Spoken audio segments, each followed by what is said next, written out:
Hey, what day is it today? The 14th, I think. I just got a message from Spellmeyer. It says he moved the project up. It's due tonight at midnight. Wait, what? We need Shawn though. Isn't he going to Phoenix with Yeah, basketball? he's at the airport right now. We gotta go.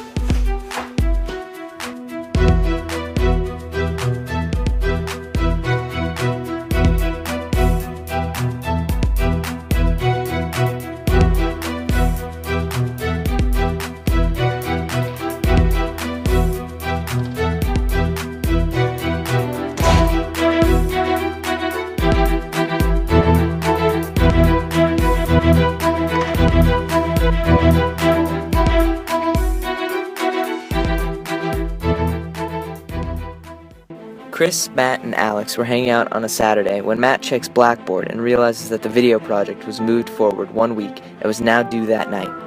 The guys panicked because Shawn, the final member of the crew, was not there. Shawn was preparing to leave to Phoenix for a basketball tournament and was planning to take off in his private jet at 6 p.m. Unfortunately, the airport is very far away and there are many obstacles on the way. Between the three of them and the airport, there is an abnormally large meadow lined with many different terrains. Luckily, Alex owns an all-terrain Jeep that can cross literally anything, except the Great Wall of China. The meadow is 180 miles from bottom to top and 135 miles from left to right. However, the meadow is segmented into 3 pieces because the Great Wall of China is acting as a barrier. Refer to the given picture for more information. If it is currently 12 p.m., at what time will they reach the airport? Will they catch Shawn before he leaves? The first journey is from point A to point B, in which we travel across a river and then through the meadow until we reach a corner of the Great Wall of China. Through the river we can travel at 30 miles per hour in the Jesus Jeep and across the meadow at 80 miles per hour. And we have to cross 30 miles of river and 60 miles of meadow.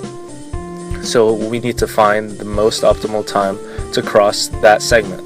Next we have to cross sand dunes, which we can cross at 40 miles per hour and then continue on the meadow, at which we can drive 80 miles per hour. The last segment is through the Gnome Forest, through which we can drive 25 miles per hour, which we cross over to the runway where we can speed because it is open and we can drive 120 miles per hour. Each one of these segments is 60 miles long and the river is 30 miles wide, the sand dunes are 45 miles wide, and the Gnome Forest is 60 miles wide.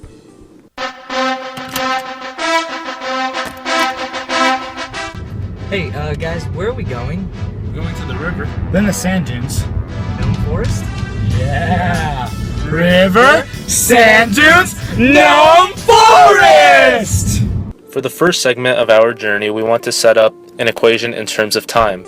We know that distance divided by rate equals time, and we need to total the time of the river and the meadow. We define x as the landing point on the opposite bank after we cross the river. So the time it takes to cross the river, we use triangles to find that the distance is square root of x squared plus 900 divided by the rate, which is 30 miles per hour. The time for the meadow is 60 minus x, which is the distance, and 8 divided by 80, which is the rate. Therefore, our total time for that segment will be square root of x squared plus 900 divided by 30 plus 60 minus x over 80. Next, we need to take the derivative.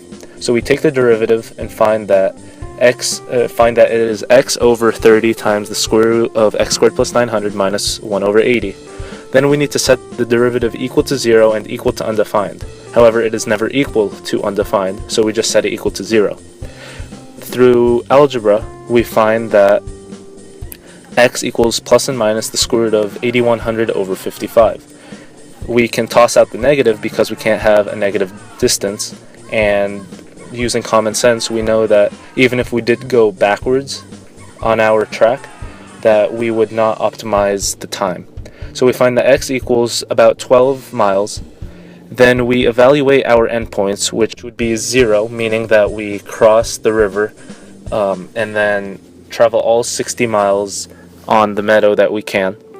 Next, we evaluate the distance we calculated, which means we cross the river to basically a midpoint on the other bank, and the last endpoint is assuming we cross the meadow and then cross the river. We find that the most optimal time comes when we travel to that midpoint we calculated, which is 1.677 hours.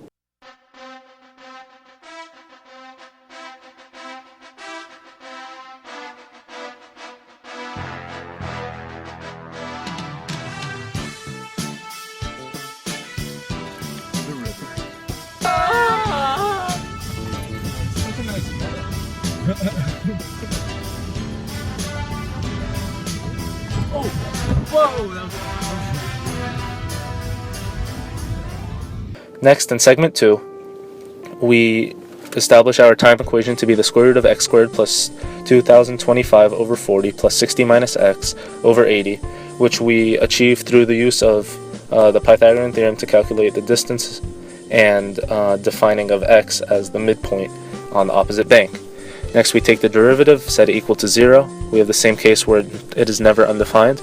We find that x equals 25.98076 miles. We evaluate the endpoints and the x we calculated to find that the x we calculated optimizes the time, which is 1.724 hours.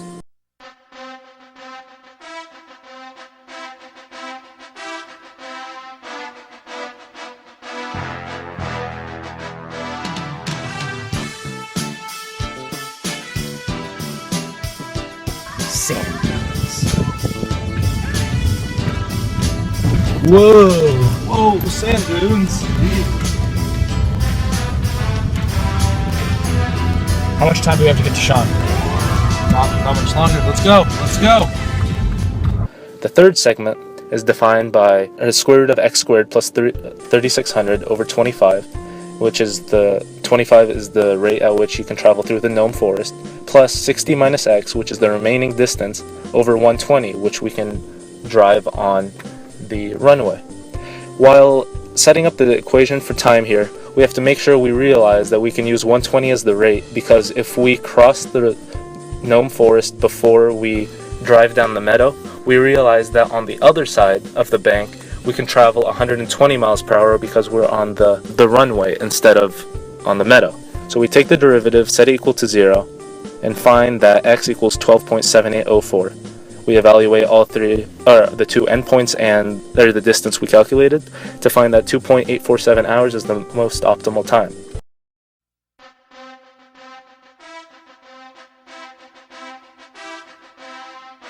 Gnome forest. May God have mercy on our souls. Right now I'm witnessing a gnome in its natural habitat. Look at it right there. It's just sitting. It's so puny, delightful. But it's dangerous if handled incorrectly. Here we go. Don't hit that gnome! What? It's the runway, floor it!